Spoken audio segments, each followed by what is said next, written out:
கர்த்தருடைய பரிசுநாமத்துக்கு ஸ்தோத்திரம்.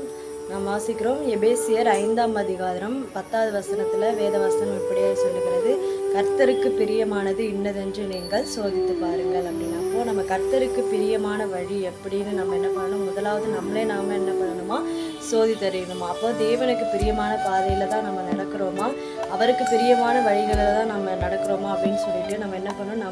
நம்ம நிதானித்து அறிகிறவர்களாய் நாம் காணப்படும் போது தேவன் நம்மளை ஆசீர்வதிக்கிறார் என்று நாம் பார்க்கிறோம். அப்போ நம்ம என்ன பண்ணணுமா? நிதானத்தோடு என்ன பண்ணணும்? தேவனுடைய பாதைக்கு நாம் காத்திருக்கிற பிள்ளைகளாக நாம் இருக்கணும். அப்போ என்ன பண்ணணும்? ஒவ்வொரு காரியமும் நம்ம செய்யும் பொழுது நம்ம கையிட்டு செய்கிற ஒவ்வொரு காரியத்திலையும் தேவனுக்கு பிரியமான வழியா, இது தேவனுக்கு உகந்ததான ஒரு வழியா அப்படின்னு சொல்லிட்டு நம்ம என்ன பண்ணணுமா? காத்திருந்து பெற்றுக்கொள்ளணும் அவருடைய சமூகத்தில்.